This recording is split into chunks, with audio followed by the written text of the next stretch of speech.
Good afternoon everyone and welcome to Quays Newsround. My name is Luca Hughes-Piper. Let's take a look at what's coming up. How music streaming is helping artists share their work more than ever. We take a look at what exactly is going on in the Amber Heard and Johnny Depp trial. And I even try my hand at some Japanese cookery.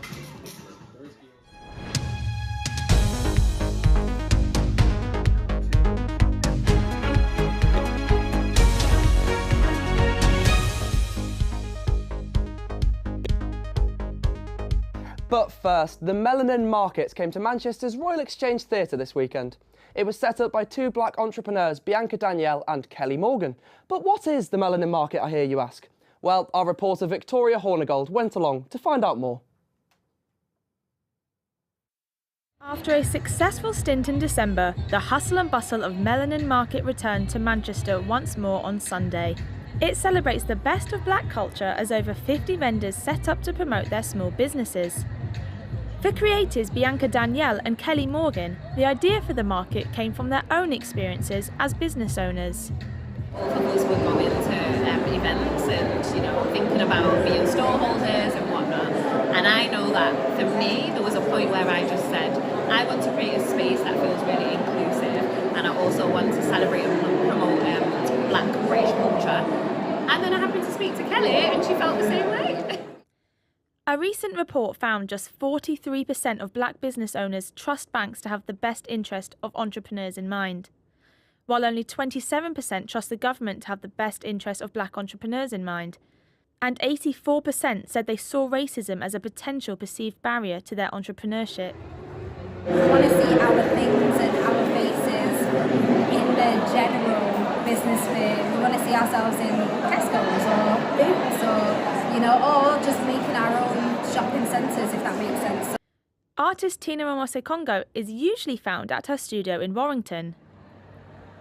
As an independent artist, the market is an opportunity to showcase her work, which combines her Equatorial Guinean and British cultures.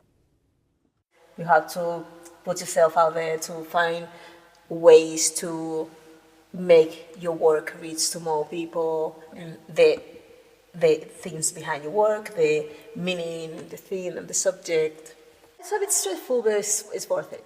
It's worth it because I'm doing what I love, so there's nothing compared to that.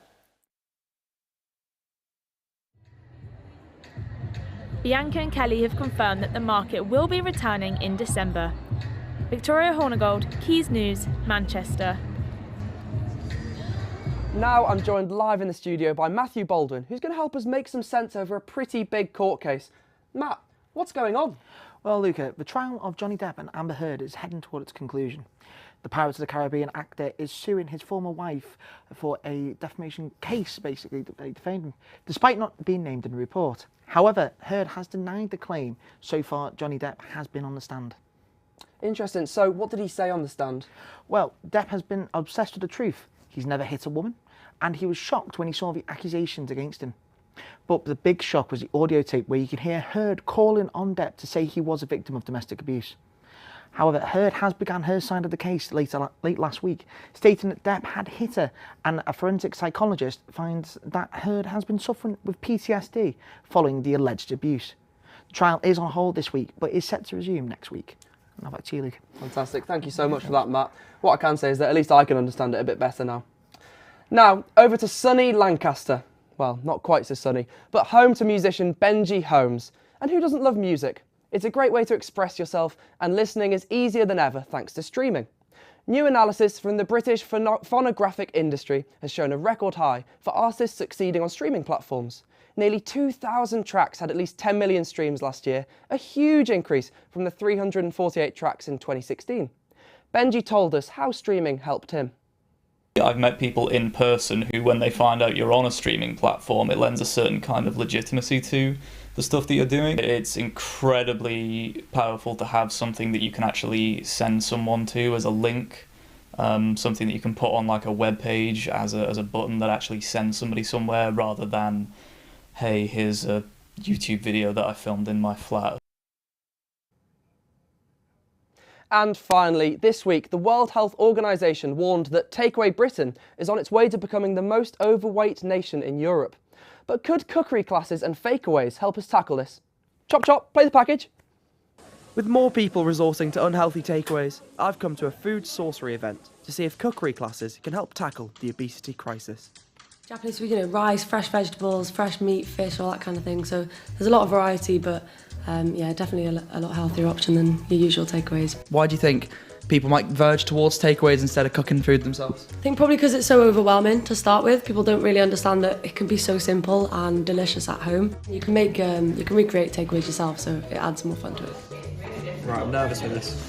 I find it very therapeutic, so whenever I'm stressed, long day, busy day, regardless of what day I've had, I come home and I like to cook my meals, and that's just a little bit of time to myself. So yeah, I think people can find enjoyment out of it as well. It did get me back into wanting to cook. I think sometimes you go through phases with cooking of getting in a rut with the same stuff. So I think something like this helps you come up with some more ideas and stuff, and gets you out of that, I think, a little bit as well. I'm not gonna lie, looks a lot better than the last batch. Still room for improvement, but not as hard as it looked, to be honest. Yeah, I think it's just a great thing because there's not that many cooking classes out there, and it's people generally learn through their families. My mum doesn't cook at all, really, so I had to learn myself through YouTube videos and stuff, and Ruth. But yeah, I think it just gives people like myself and others just a chance to experience different cuisines and learn techniques they otherwise probably wouldn't even dare approach. Spring onion, I chop the whole thing. There's always someone who thinks the green bits can't eat. I mean, if you say so, chef. Did you have any favourite dishes that you made today? Probably the gyoza, because it's just a little sort of dumpling that you can fill with loads of different things. It doesn't have to be Japanese either, you could do anything. So I think learning that to make little lunches and stuff is probably my favourite. Tell you what, they're not bad, are they? I think they're cooked. Cooking is great, it's for everyone. Anyone can do it, all skills and abilities, and it really does bring people together. Luca Hughes-Piper, Quays News. Tell you what, those gyozas were delicious. And if you want to find any of the recipes yourself, they'll be posted on our social media channel at Quays News on Twitter. Just be sure to do the washing up too, yeah? Anyway, that's all we have time for today, but Amelia will be joining you at 5 o'clock for another Quays Newsround show. We'll see you then.